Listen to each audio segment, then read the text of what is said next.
welcome back to my channel. How you guys doing? So today we are going to be making this beautiful dress that you can see on the thumbnail. So that's what we are going to be making, and the ankara I have here is just 3 yards, which is going to be enough for this style. So let us get started. So the first thing we are going to do is, from looking at the style, you notice that it has like 2 steps. So we have the gathered part, then we have the upper part, which is an A line. But the first thing we are going to do first is to cut out the gathered part.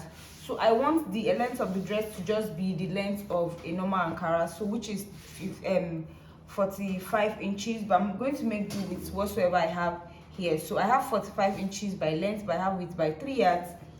So the first thing we're going to do is to determine the length of our gathers to be.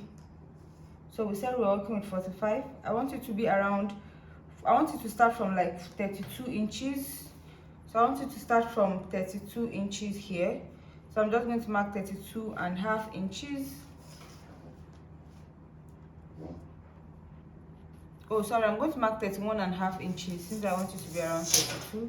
And I'm just going to cut this out.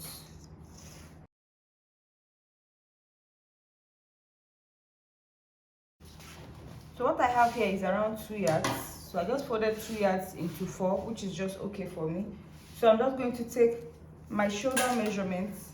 So for me, my shoulder measurement is 8 inches, is 16. So 16 divided by 2 is 8 inches. I'll come down for my shoulder slope. Then for my armhole is 8 inches. So to get your armhole, you divide your bust measurement divided by 4 and add by 6, then you add 1.5. So I'm just going to repeat the armhole measurement here.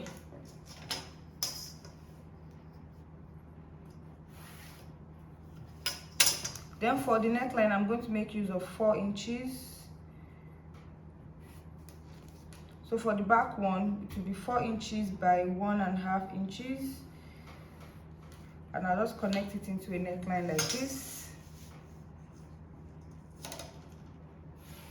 I'm going to go up by 0.5 inches for the joining allowance. While for the front, it's going to be 4.5 inches of 4.5 inches, and I'm just going to connect this as well.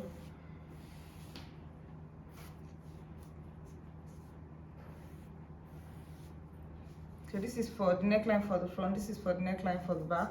So for the bust measurement I'm working with 40 inches bust measurement, but I'm going to be adding 1 inch sewing allowance and 1 inch for ease.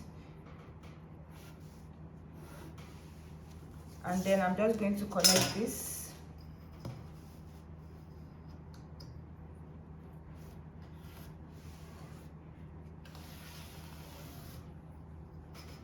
I told you I wanted it to be around A line. But by this part here, I'm just going to be coming up by like 1 inches.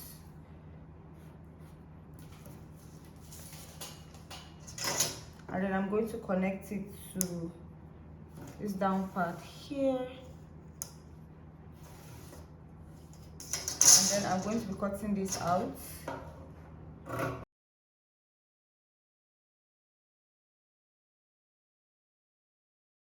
Then for the armhole, I'm just going to curve my armhole this way. So now this armhole is for the back.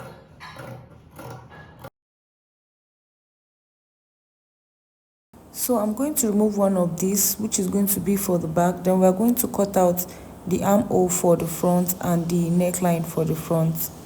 So for the armhole for the front, I'm just going to come in by 0.5 inches just to get rid of any shoulder bulge that we could have.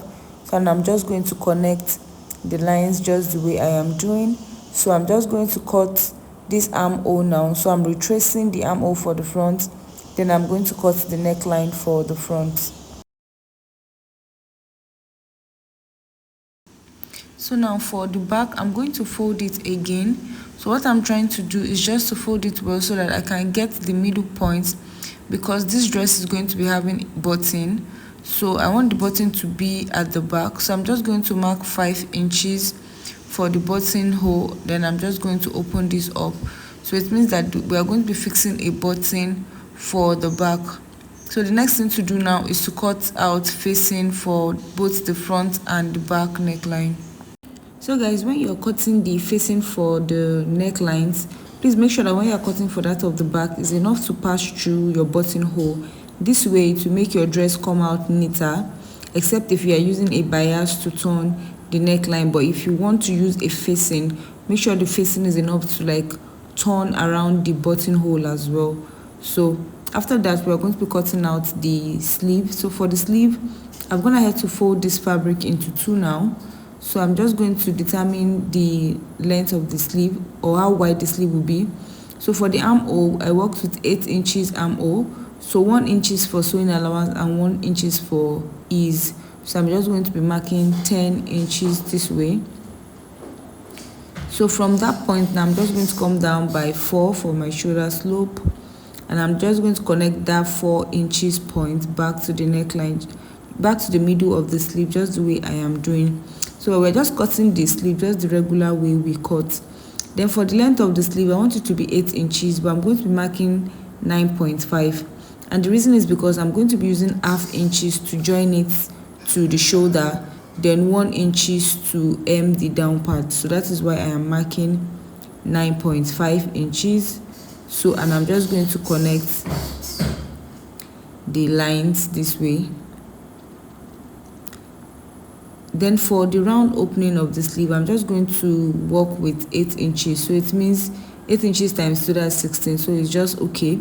And I'm just going to connect that line back to just the way I am doing. Then I'm just going to make curve for the armhole, just the usual way we do. So if you cannot use a free hand, you can get your armhole curve to do this for you, and it's easy. So I'm just going to cut this out. So now this sleeve is just one. So I'm going to be placing this on the other part just to cut the second sleeve.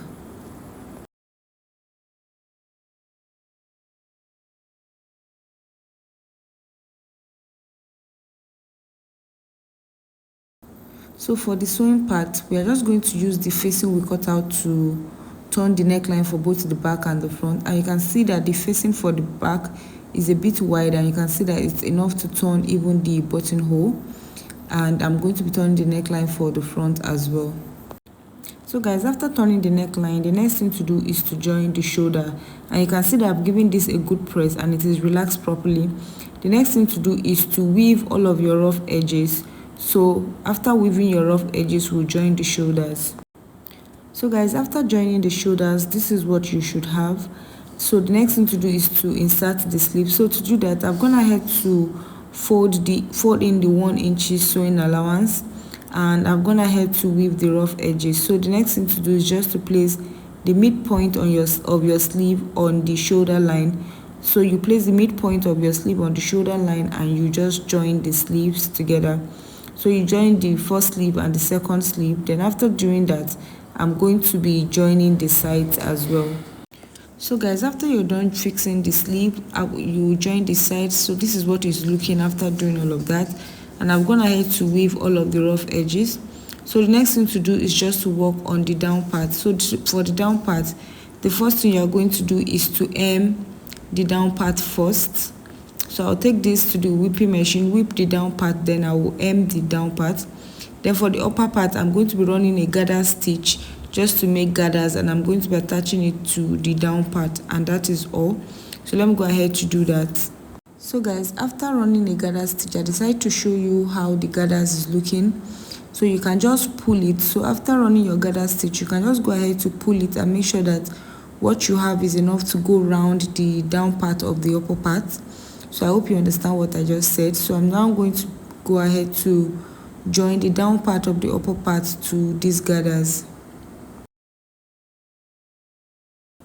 So guys, this is it after we are done attaching the down part to the dress. So you can see this gown is really easy to make, and I'm gonna head to hem the down part as well, so you can see how neat it is looking. So this gown shouldn't take you more than an hour to make. It's very easy, simple, comfortable and stylish to wear. So guys, thank you so much for watching this tutorial, and I hope you recreate yours, and I'm going to be seeing you in the next tutorial. Bye guys.